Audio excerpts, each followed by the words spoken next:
Hello, Craig. Got your booster for your Roadster finished. I wanted to test one thing before I start making noise with the machine, and that is the fact that this old original brake light switch still works. So I'm just going to pump up. I've got the VOM hooked up to it, and on the continuity with the tone, and I'm going to pump up the pressure here.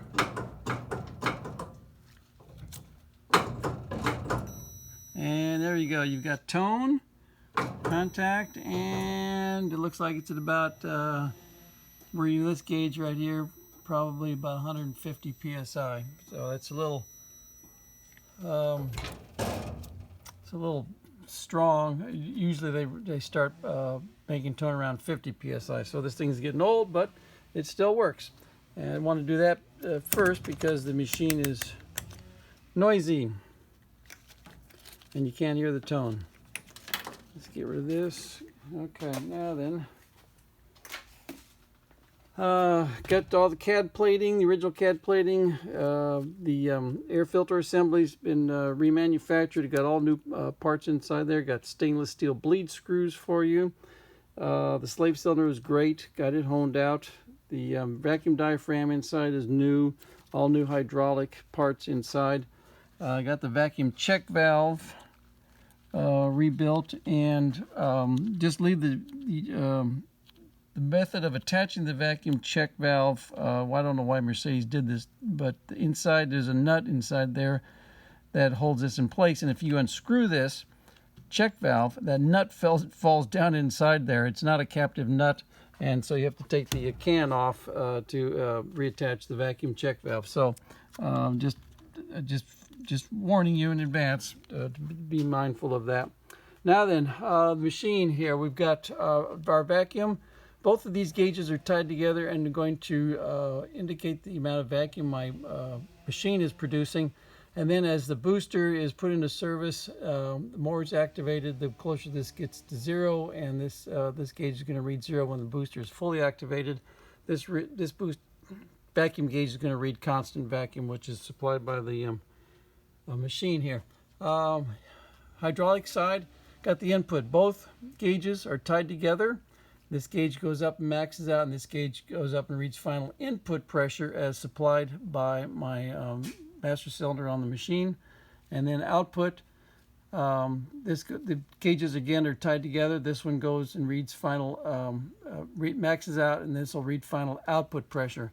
Now without vacuum, just to demonstrate that without vacuum, the pressure in is equal to the pressure out. I'll show you that right now. So this will max out at 350, and these will read 350 each.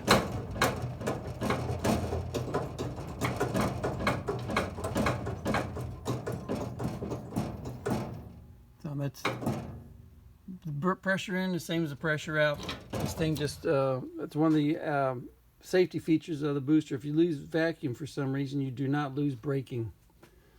Now we're going to test it, and you'll see it. While we're testing and making noise, we'll be checking, make sure bleed screws are holding.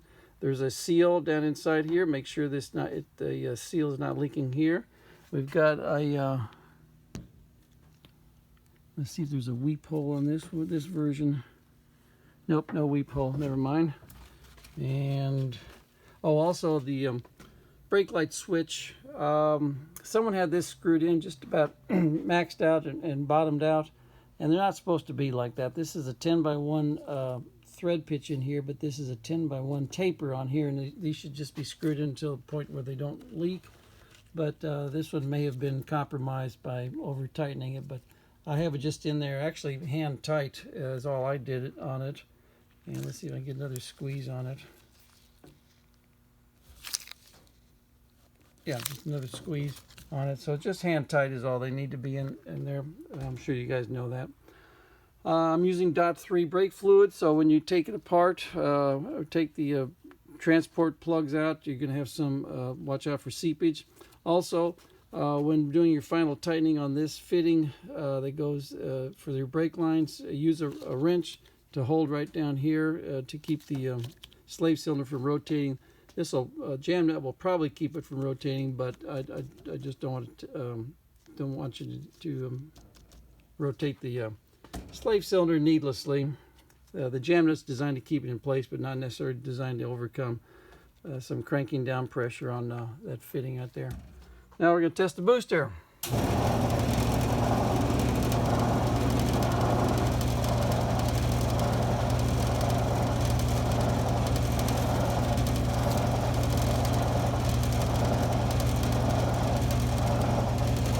Good vacuum. Booster is holding vacuum. This is my vacuum pump.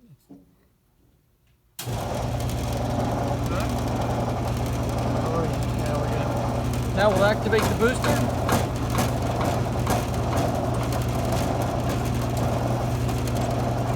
There we go.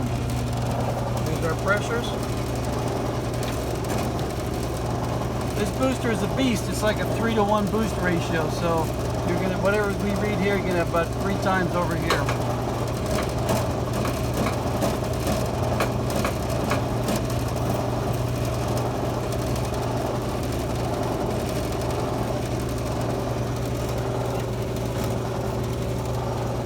Okay, that's what it looks like. It's a coordinated effort.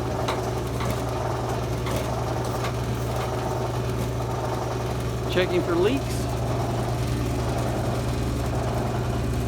Everything's good. Got you a good booster.